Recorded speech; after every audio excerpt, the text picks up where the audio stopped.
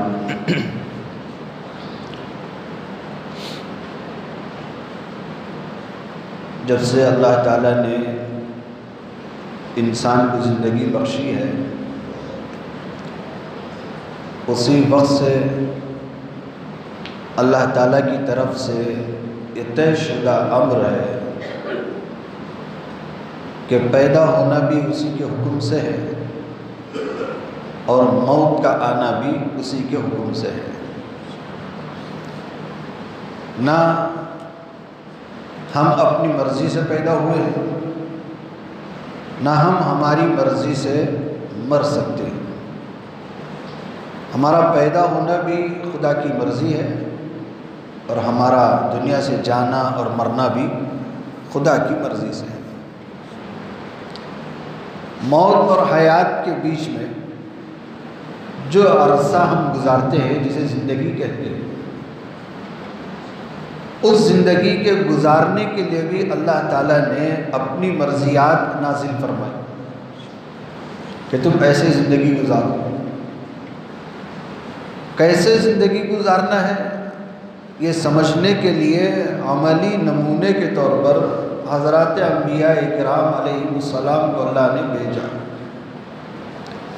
ख़ुद हुज़ूर अकरम सल्लल्लाहु अलैहि वसल्लम तशरीफ़ लाए, ज़िंदगी गुजारी।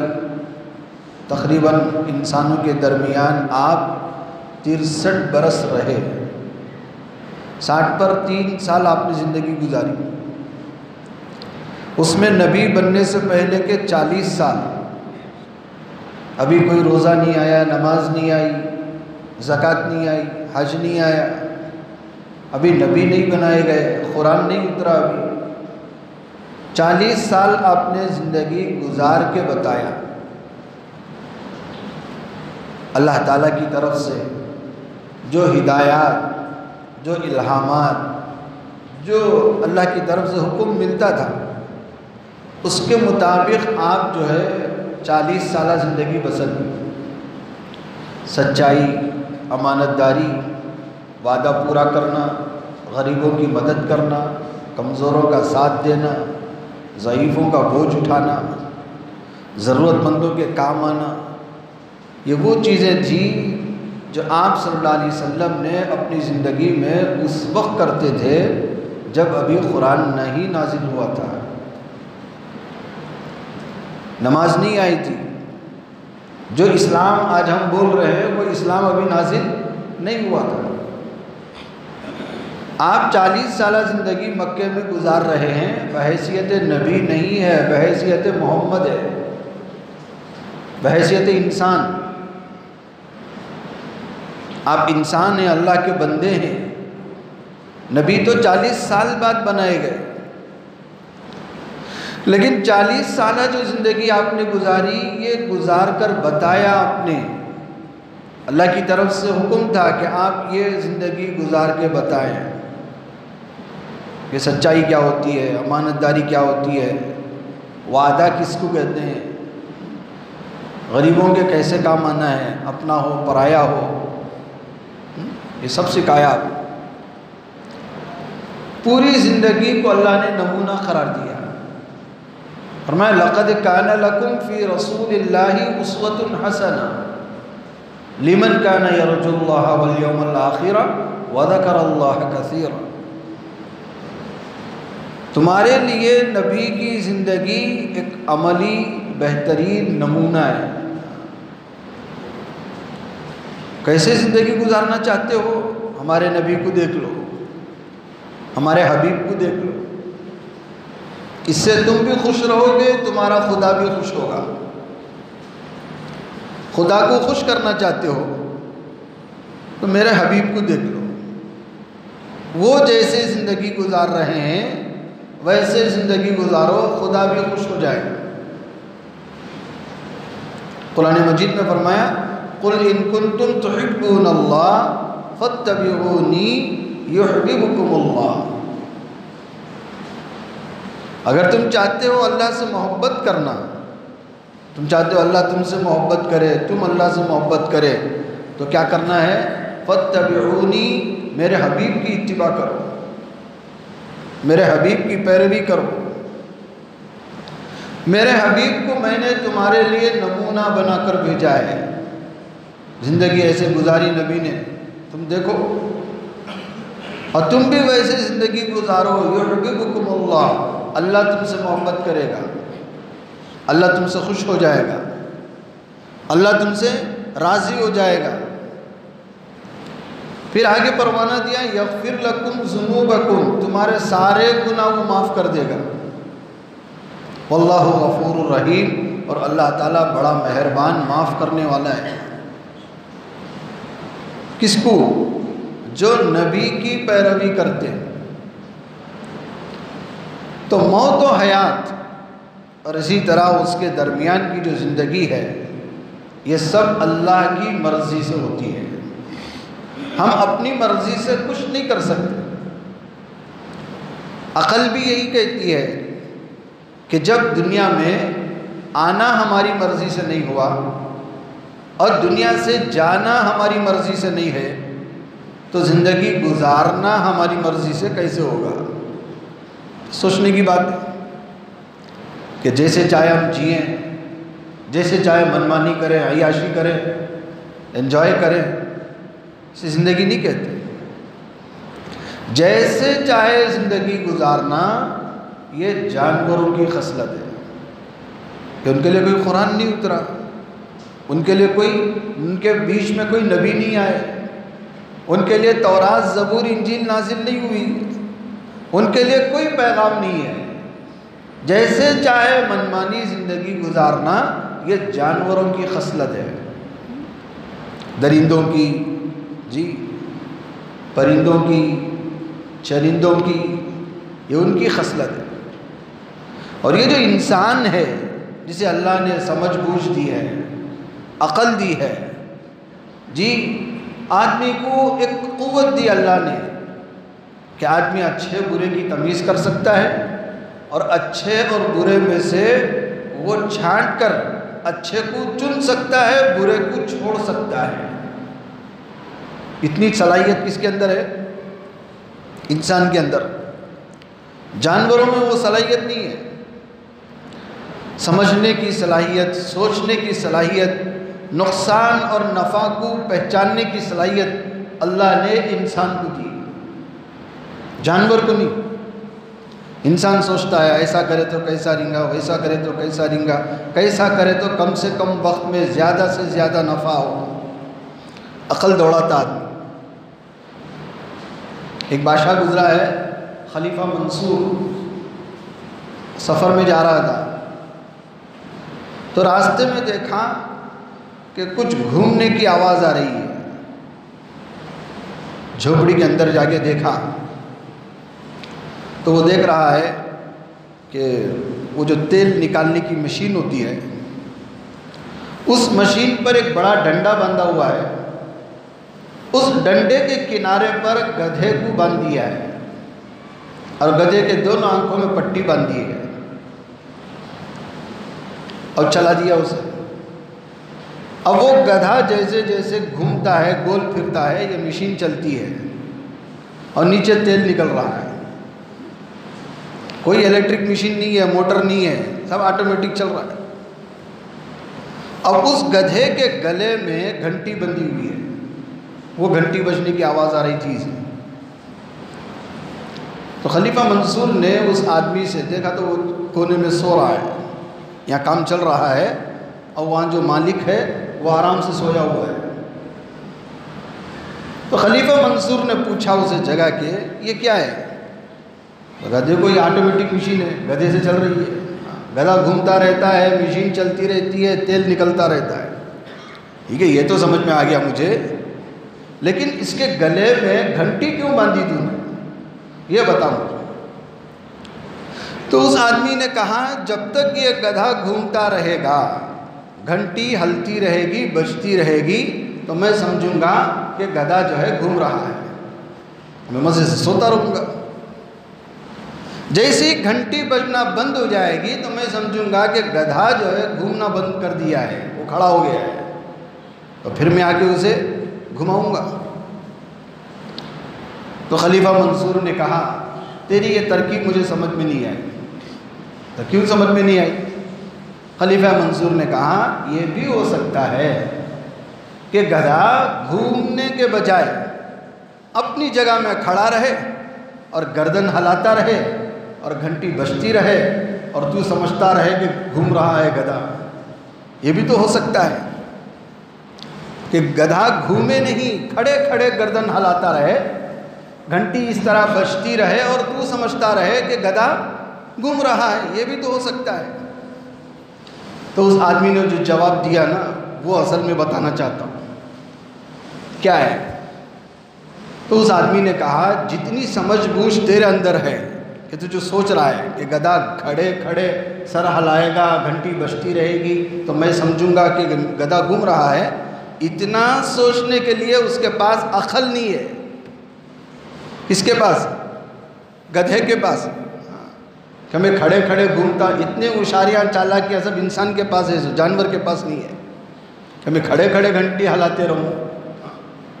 हमें क्या सोचते हैं कि सांप भी मर जाए, लाठी भी ना टूटे, ये सोचते हैं हम लोग, चालाकी जी। वो इतनी सलाहियत सोचने की जी, सोच विचार की, फैसला लेने की अल्लाह ने इंसान को दिया है, जानवर को नहीं। तो जानवर को क्यों नहीं दिया, इंसान को क्यों दिया? तो वही बात है कि इंसान अपनी मर्जी से ज़िंदगी गुजारने के लिए नहीं आया, अल्लाह की मर्जी से ज़िंदगी गुजारने के लिए आया है। और जानवर जो है वो अपनी मनमानी ज़िंदगी गुजारते हैं। अच्छा, उनको क्यों छोड़ दिया मनमानी ज़िंदगी गुजारने के लिए? इसलिए कि जानवरों को मरने के बाद न जन्नत में जाना है न जहन्नम में जाना है। मरने के बाद उनकी ज़िंदगी क्या हो जाएगी? ख़त्म हो जाएगी। वो जैसे ही मर गए मिट्टी हो जाएगी, उनको दोबारा उठना क़यामत के दिन नहीं है। चूँकि अल्लाह तबारक व तआला अदल व इंसाफ के मालिक और खालिक हैं, वो जानवरों के दरमियान भी हुए नाइंसाफ़ी पर इंसाफ दिलाने के लिए इन जानवरों को भी उठाएंगे क़यामत के दिन। हदीस पाक में आता है कि एक सींग वाली बकरी ने दुनिया में बग़ैर सींग वाली बकरी को मार दिया, ज़ख्मी कर दिया। अब उसके पास बदला लेने के लिए सर में क्या नहीं है? सींग नहीं है। तो वो मासूम, माजूर, मजलूम है, ये जालिम है, सींग है उसके पास, उसने जुल्म कर दिया। तो अल्लाह तबारक व तआला क़यामत के दिन ये दोनों बकरियों को ज़िंदा करेंगे। जिसके पास सींग नहीं थी उसे सींग देंगे और कहेंगे तेरा बदला ले ले। तो वो मजलूम बकरी उस जालिम बकरी से अपना बदला ले लेगी। अब जालिम बकरी को जहन्नम में नहीं भेजेंगे, मजलूम बकरी को जन्नत में नहीं भेजेंगे, बल्कि क्या होगा? अब हुक्म होगा दोनों का बदला हो गया, इंसाफ बराबर हो गया, अब दोनों मिट्टी हो जाओ, कुनू तुराबा, मिट्टी हो जाओ। तो वो मिट्टी हो जाएंगे। तो मरने के बाद की ज़िंदगी में जानवरों को दोबारा ज़िंदा एक मकसद के लिए हद तक होगा, वरना तो उन्हें मिट्टी होना है, ना जन्नत में जाना है ना जहन्नम में। ये जानवर जैसी मिट्टी हो जाएंगे, काफिर लोग तमन्ना करेंगे वहाँ, कहेगा काफिर वयक़ूलुल काफिरु या लैतनी कुन्तु तुराबा, ऐ काश कि मैं भी इन बकरियों की तरह मिट्टी हो जाता तो कितना अच्छा था। लेकिन मिट्टी होने का नहीं है। इंसान जो है पहले से नहीं था, बाद में पैदा हुआ। अब पैदा होने के बाद एक मौत के ज़रिए से उसे दूसरी ज़िंदगी में भेजा जाएगा, लेकिन ज़िंदगी ख़त्म नहीं होगी। इंसान हमेशा के लिए रहने वाला है, इंसान को फ़ना नहीं है। ये जो इंसान को फ़ना बोल रहे हैं वो दुनिया की ज़िंदगी फ़ानी है, वरना इंसान की ज़िंदगी मरने के बाद की हमेशा की ज़िंदगी है, कभी ख़त्म नहीं होगी। मुसलमान है, ईमान वाला है तो जन्नत में हमेशा रहेगा, काफिर है, मुशरिक है तो हमेशा जहन्नम में रहेगा। ये सब किसकी मर्ज़ी से? अल्लाह ताला की मर्ज़ी से। ये पूरा जो हो रहा है जी, ये सब अल्लाह के चाहने से, अल्लाह की मर्ज़ी से हो रहा है। बोलो, हम जो पैदा हुए हैं किसकी मर्ज़ी से पैदा हुए हैं? अल्लाह की मर्ज़ी से। हम अपनी मर्ज़ी से पैदा होते हैं तो बताओ, क्या कोई काला पैदा होना पसंद करता? क्या कोई काना पैदा होना पसंद करता? क्या कोई लंगड़ा पैदा होना पसंद करता? क्या कोई अंधा पैदा होना पसंद करता? क्या कोई माजूर पैदा होना पसंद करता? नहीं। सब चाहते कि मैं गोरा से गोरा, चिकना से चिकना चपट्टा पैदा हो। सब चाहते कि मैं हसीन और जमील खूबसूरत पैदा हो। सब चाहते कि मैं हर ऐब से पाक पैदा हो। लेकिन इंसानों में ऐसे नहीं है। काले भी हैं, गोरे भी हैं जी, लंगड़े भी हैं, लूले भी हैं, काने भी हैं, बहरे भी हैं, अंधे भी हैं, नकटे भी हैं, सब बीमार भी हैं, माजूर भी हैं। सब अल्लाह ने पैदा किए। मालूम हुआ कि हम जो पैदा हुए हैं अपनी मर्ज़ी से नहीं पैदा हुए हैं, अल्लाह की मर्ज़ी से पैदा हुए हैं। चलो, मरना तो हमारी मर्ज़ी से हो सकता था क्या? नहीं, मरना भी हमारी मर्ज़ी से नहीं है। कोई आदमी अपनी पसंद से, अपनी मर्ज़ी से मौत की तारीख़ तय नहीं कर सकता। आप शादी की तारीख़ तय कर सकते हैं, मंगनी की तारीख़ तय कर सकते हैं, हर फंक्शन की तारीख़ आप तय कर सकते हैं। क्या कोई आदमी मरने की तारीख़ तय कर सकता है? खुशी से ना सही, मजबूरी में कर सकता है? हरगिज़ नहीं कर सकता। क्यों? कि ये मरना भी अल्लाह की मर्ज़ी से है। कुरान मजीद में अल्लाह ने फरमाया, वमा काना लिनफ्सिन अन तमूता इल्ला बिइज़्निल्लाह किताबम मुअज्जला। किसी भी जानदार के लिए, इंसान के लिए ये जायज़ नहीं है कि वो अपनी मौत तय कर ले। इल्ला बिइज़्निल्लाह, मगर अल्लाह के हुक्म से। और वो अल्लाह के हुक्म से हर एक की मौत की तारीख तय हो चुकी है। किताबम मुअज्जला, एक मुकर्ररा वक्त लिखी जा चुकी है, लिख दिया गया है। यहाँ बैठे हुए हर शख्स की मरने की तारीख लिखी हुई है। यह अलग बात है कि हमें मालूम नहीं है कि कब। अल्लाह ने हमारे मरने की तारीख छुपाकर हमारे ऊपर बड़ी मेहरबानी की है, वरना किसी को मालूम हो जाए कि असर में मेरी मौत होने वाली है तो ज़ोहर में ही मेरी मौत हो जाएगी। ना खाऊंगा, ना पीऊंगा, ना सोऊंगा, चैन सुकून नहीं रहेगा, जीते जी मैं मर जाऊंगा। क्यों? मुझे असर में मरना है। लेकिन अल्लाह ताला ने अगले मिनट की खबर हमें नहीं दी, अगले सेकंड की खबर हमें नहीं दी, अपने इल्म में रखा है। लेकिन तय तो है। कोई बंदा ये नहीं कह सकता कि मैं 10 साल के बाद मरूंगा, 20 साल के बाद मरूंगा। नहीं, मैं तो अभी अट्टा कट्टा जवान हूँ, मैं 60 साल की उम्र में मरूंगा, 80 साल की उम्र में मरूंगा, नहीं बोल सकता। तारीख तो तय है खुदा की तरफ से, लेकिन खुदा ने नहीं बताया, छुपा दिया। क्यों छुपा दिया? ताकि आदमी जो है मरने से पहले पहले मौत को याद करता रहे और मौत की तैयारी में लगे। इसीलिए बाज़ लोग क्या होते हैं जी, जब सवारी के निकलने का वक्त होता है उस वक्त जल्दबाजी में काम करते हैं, पहले से तैयारी नहीं करते। अब सवारी का वक्त करीब आ गया, ट्रेन निकल रही है 10 बजे, तो ये 9:30 बजे से 9:45 बजे से हरकत में आएगा। ये इसकी फितरत है, पहले से तैयारी नहीं करेगा। लेकिन किसी को ये मालूम ही ना हो कि फ़्लाइट कितने बजे आने वाली है, अब बोलो ये देर करेगा कि पहले से तैयारी करेगा? अब देर नहीं करेगा, तैयारी पहले से करके रखेगा। पता नहीं फ्लाइट 10 बजे आएगी कि 9 बजे आएगी, मालूम नहीं। इसलिए अल्लाह ताला ने मौत की तारीख भी छुपा के रख दी, बताई नहीं, ताकि तुम हमेशा तैयार रहो, हमेशा। ये अल्लाह की हिकमतें हैं। तो ये पैदा होना और ये मरना हमारी मर्जी से नहीं हो सकता, अल्लाह ताला की मर्जी से है। मरेंगे ज़रूर, जिनको मरने का शौक़ है ना, वो मरने की जल्दी ना करें। मौत तय है, आने ही वाली है। बीमार आदमी बीमार से मायूस हो जाता है तो वो मरने की तमन्ना करता है। और दुनिया के इधर उधर के देखा देखी आशिक माशूक के जो ये किस्से कहानियाँ होते हैं, इनके जो दीवाने होते हैं, वो जब अपनी ज़िंदगी में मायूस होते हैं वो भी मरने की तमन्ना करते हैं।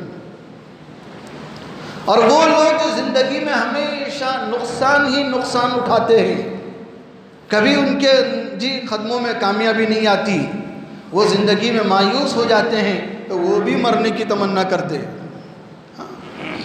लेकिन एक बात याद रखना, दुनिया की जो भी मुसीबतें हैं, बीमारी की हो जी, कोई भी और मुसीबत हो, इस मुसीबत का हल मौत नहीं है, मौत नहीं है। आज आदमी बेचैन है, सुकून नहीं है, बेकरारी है जी, परेशानी है, इस तरह भी कैफियत है, मायूसी छाई हुई है। अब क्या जी चाह रहा है? मरने को जी चाह रहा है। लेकिन दुनिया के इन हालात में कहीं भी अल्लाह ताला ने ये वादा नहीं फरमाया कि तुम्हारी इस मुसीबत का हल मौत है, नहीं बताया। मौत नहीं है। ये बिल्कुल उस शेर की तरह हो जाएगा जैसे एक शायर ने कहा कि अब तो घबरा के ये कहते हो कि मर जाएंगे, और मर के भी चैन ना आया तो किधर जाएंगे? मर के भी चैन नहीं आया तो उसके बाद तो कोई ज़िंदगी है ही नहीं, एक ही ज़िंदगी है। किसी भी मुसलमान को ये बात जायज़ नहीं है, चाहे उसके ऊपर मुसीबतों का तूफान गिरा हुआ हो, वो मर जाए, ज़िंदगी से हाथ धो ले, ये इस्लाम में जायज़ नहीं है, हराम है। जिसको हम क्या कहते हैं? खुदकुशी। कि खुद को हलाक कर ले, खुद को मौत के मुंह में दे दे, ये इस्लाम में हरगिज़ जायज़ नहीं है, चाहे मुसीबत कितनी भी बड़ी क्यों ना हो, मायूसी कितनी भी बड़ी क्यों ना हो। अल्लाह तबारक व तआला की सुन्नत ये है कि मुसीबत के पीछे आराम है। जी, तकलीफ़ के पीछे आराम है, बीमारी के पीछे शिफा है, हर गम के पीछे खुशी है। ये पीछे एक दर पे आने वाले हैं, एक साथ नहीं आते, पीछे पीछे आते हैं। अभी हंस रहे थे, खुश थे, अचानक गम आ गया। खुशी का माहौल था, शादी थी, सब खुश थे, लेकिन अचानक जो है घर के आंगन में क्या हुआ, किसी का इंतकाल हो गया, तो पूरा घर गम में तब्दील हो गया। 10 मिनट पहले खुशी थी, 10 मिनट बाद क्या हो गया, गम आ गया।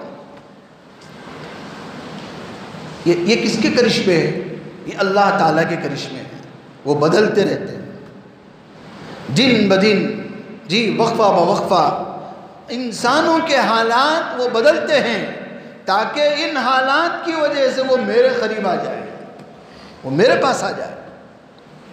खुशी में भी, गम में भी, हर हाल में भी अल्लाह की तरफ मुतवज्जह होना, ये नबी करीम सल्लल्लाहु अलैहि वसल्लम का अमल है। इज़ा हज़बहु अम्रुन फ़ज़अ इला स्सलाह, तो हुज़ूर अकरम सल्लल्लाहु अलैहि वसल्लम को जब कोई भी मुश्किल काम पेश आता, फ़ौरन नमाज की तरफ मुतवज्जह होते, फ़ौरन। ये नबी को ईमान था, यकीन था इस बात का कि इस मुश्किल का हल मौत नहीं है, मुश्किल का हल नमाज है, मुश्किल का हल दीन की तरफ मुतवज्जह होना। लेकिन जो लोग दीन से जितना दूर होते हैं, वो ज़िंदगी से उतने मायूस होते हैं, उनके सामने कोई रास्ता नज़र नहीं आता, तो वो मजबूरन मौत को अपने गले लगा लेते हैं। हाँ? वो हार जाते हैं ज़िंदगी से और मौत के हवाले ख़ुद को कर देते हैं। लेकिन इस्लाम में ये बात हरगिज़ जायज़ नहीं है, वजूहात कुछ भी हो। अभी जिस लड़की का जी वीडियो चल रहा है, वायरल हो रहा है, वजह तो एक चीज़ है कि मुसलमानों के मुआशरे में जो चीज़ ख़तरनाक जहर बनकर, नासूर बनकर फैली हुई है, वो वजह तो जहेज़ है। लेकिन सिर्फ जहेज़ ही एक मुसलमानों में मसला नहीं है, और भी सैकड़ों मसाइल हैं, सैकड़ों मसाइल जिसकी वजह से लोग मायूस हो रहे हैं ज़िंदगी से। जहेज़ एक बीमारी है। इसी तरह मैं बताऊं, सूद ये भी एक बीमारी है। आदमी सूदी कारोबार करता है, हज़ारों नहीं लाखों का नुकसान उठाता है, फिर वो अदा नहीं कर पाता, तब भी ज़िंदगी से मायूस होता है, वो भी ज़िंदगी से हाथ धो देता है। ऐसे एक मसला नहीं है, सिर्फ जहेज़ नहीं है, सूद भी है। कितने लोग हैं जो सूदी धंधे में गिरे हुए हैं और वो अदा नहीं कर पाते, तो ज़िंदगी से मायूस हो जाते हैं और मौत को गले लगा लेते हैं। तो हमारे मुस्लिम मुआशरे में कुछ ऐसी बीमारियां हैं, जैसे जहेज़ है, सूद है, जी बद अखलाक़ी है, शराब की आदत है। ये वो बीमारियां हैं, जब वो वक्त पर मैसर नहीं होती तो आदमी ज़िंदगी से मायूस हो जाता है और मौत को गले लगा लेता है। इसलिए हमारे मुस्लिम मुआशरे से जहेज़ का भी ख़ातिमा करना है, सूद का भी ख़ातिमा करना है, शराब का भी ख़ातिमा करना है। ऐसे एक नहीं, सैकड़ों बीमारियां हमारे मुस्लिम मुआशरे में हैं। और इन तमाम बीमारियों की एक सबसे बड़ी बीमारी, कमज़ोरी क्या है कि मुसलमानों में जिहालत ज़्यादा है, दीन का इल्म नहीं है, वो दीन के करीब भी नहीं होना चाहते। और दुनिया बकते बकते बकते दुनिया उनके दिल में इतनी बस गई है कि दीन का नाम सुन के मुसलमान को चिढ़ होती है। ये क्या दीन दीन लगा बैठे, दुनिया भी देखना। दुनिया देखे से क्या कम देखे भाई, अब तक तो दुनिया ही देखते रहे। कोई 30 साल से देख रहा है, कोई 40 साल से देख रहा है, कोई 60 साल से देख रहा है, दुनिया बक रहा, अभी दीन के देखने का नंबर ही नहीं आया। अब उससे बोलो जाके क्या भाई, बच्चों की शादियां हो गई, घर बार बना लिए, दुकान बना लिए, जायदाद बन गई, अब सब हो गया, अब तो आ जाओ मस्जिद को। नहीं हजरत, नमाज से पोतरा का काम बाकी है, ख़त्म नहीं होता वो मरते दम तक। फिर क्या, नहीं दीन भी देखना दुनिया भी देखना भाई। खाली दीन दीन बोले कैसा, अब तक क्या देख रहे थे, दुनिया ही देख रहे थे। फिर अब भी वही गाना, वही राग अला परे कि दीन भी देखना दुनिया भी देखना, तो दीन का देखने का नंबर तो आया ही नहीं। इससे क्या हुआ, हमारी नस्लें, हमारी औलादें, हमारे जीते जी हमारे हाथ से हम खो रहे हैं। हमारी औलाद हमारे काबू में नहीं है। माँ बाप के होते हुए ये औलाद मौत को गले से लगा रही है। बताओ इससे बड़ा आज का अलमिया क्या हो सकता है। ये जिहालत है, ये नादानी है, ये गफलत है। मुसलमान जागने के लिए तैयार ही नहीं है। तैयार कितने साल से जुमा में हम आ रहे हैं, कितने साल से आने का वक्त देखा कभी? कभी हमने जुमा के बयान को बयान समझकर सुना, अमल की नीयत से सुना? 30-40 साल 45 साल से मैं जुमा में आ रहा हूँ, लेकिन मेरी ज़िंदगी में ज़रा बराबर कोई तब्दीली नहीं आई, बिल्कुल वही आना जाना है। तो बताओ हमारे मुआशरे में तब्दीली कैसे आएगी? मुआशरा बनता है एक एक फ़र्द के बनने से। एक एक फ़र्द, दीवार यूं ही नहीं बनती, दीवार बनती है किससे? एक एक ईंट के मिलने से। एक एक ईंट आपस में जब जुड़ जाती है सही तरीके से तो सही दीवार बनती है। अगर एक एक फ़र्द बिगड़ा हुआ है, ईंट को हमने सही नहीं जोड़ा, तो दीवार नहीं खड़ी हो सकती। दीवार खड़ी होने के लिए हर एक ईंट का सही होना ज़रूरी है और सही जगह पर रखना, जुड़ना ज़रूरी है। तो हमारे मुस्लिम मुआशरे को सही बनने के लिए एक एक फ़र्द का सही होना ज़रूरी है। लेकिन हमारे मुआशरे की एक बीमारी क्या है मालूम? हमारे मुआशरे की बीमारी ये है, हर एक दूसरे की बुराई के पीछे लगा हुआ है और अपने बुराई पर पर्दा डाला हुआ है।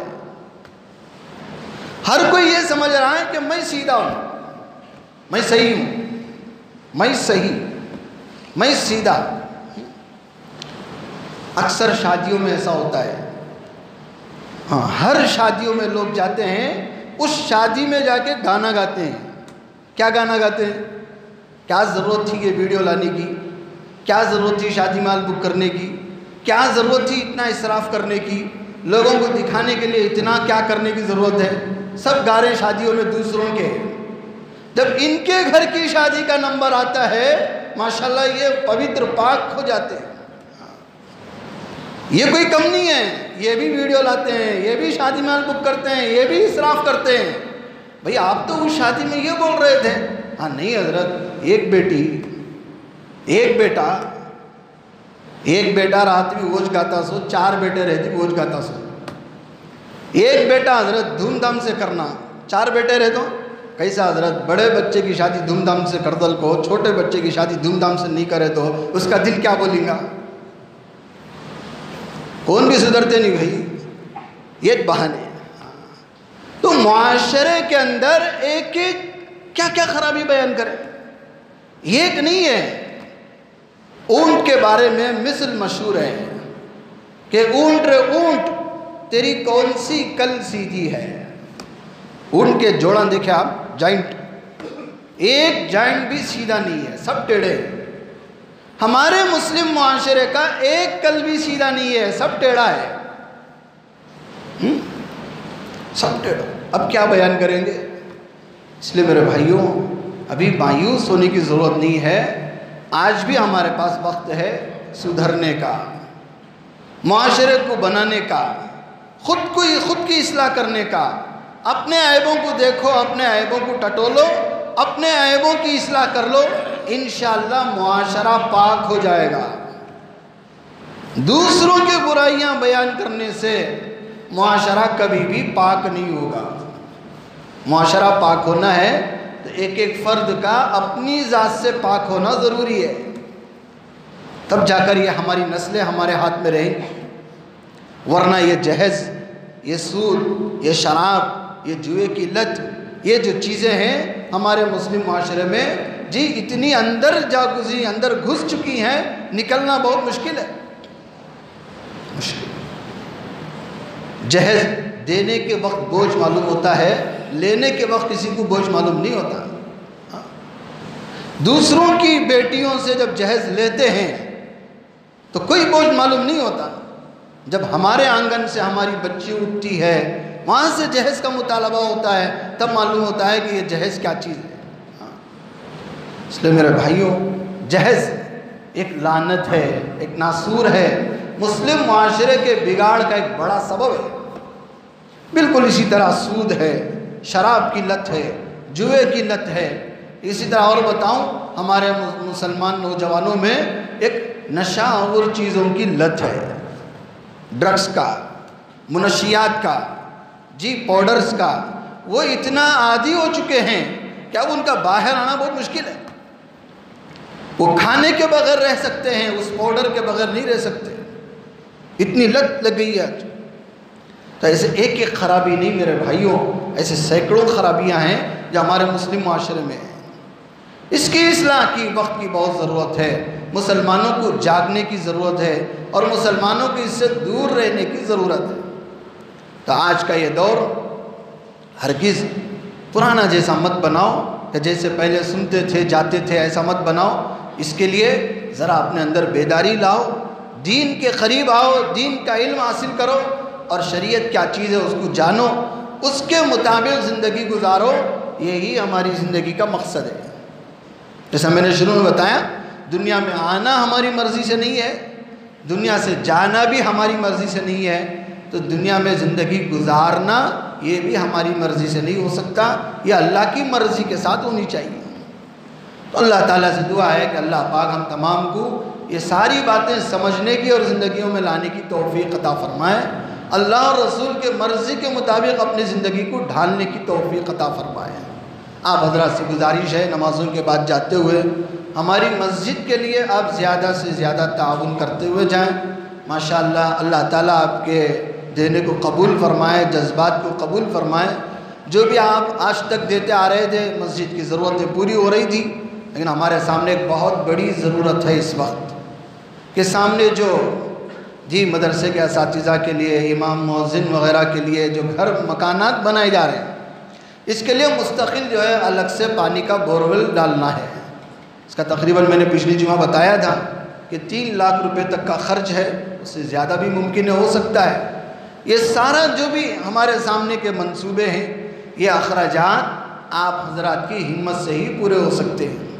तो आप हज़रात से गुजारिश है, जाते हुए जी पानी का जो मसला है ना, हमारे मोहल्ले में रहने वाले हर कोई जानते हैं कि पानी जो है ख़ास तौर से गर्मी के दिनों में बोरवेल सूख जाता है, घरों में पानी की कितनी तंगी होती है, कितनी परेशानियां होती हैं, ये बहुत बड़ा एक संगीन मसला है।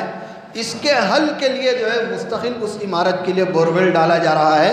तो आप हज़रात से गुजारिश है, इसके लिए आप ज़्यादा से ज़्यादा ताउन करते हुए जाएँ, झोली में डालते हुए जाएँ, झोली में भी डालें और इनफिरादी तौर पर अलग से जो है ज़िम्मेदारों से मिलकर अपनी तरफ से कुछ एक रकम लिखा दें कि मेरी तरफ से बोरवेल के लिए इतना मैं दे दूँगा, इतना पूरा काम करूँगा। तो आप अपनी तरफ से लिखा दें तो ये बहुत और खैर की बात है। अल्लाह ताला से दुआ है कि अल्लाह पाक आपके सारे नेक जज्बात को कबूल फरमाए। जो भी तमन्नाएं, आरज़ुएं, हाजतें हैं, अल्लाह पाक अपने ख़जाने से पूरा फरमाए। आपकी जो भी मुश्किलात, परेशानियां हैं, कर्ज़ों की तंगी है, अल्लाह पाक सबको ख़त्म फरमाए, सबकी ज़िंदगी में खैर व बरकत नाजिल फरमाए। अल्लाह पाक हम सबको अमल की तौफ़ीक़ अता फरमाए। व आखिरु दावाना अनिल हम्दुलिल्लाहि रब्बिल आलमीन।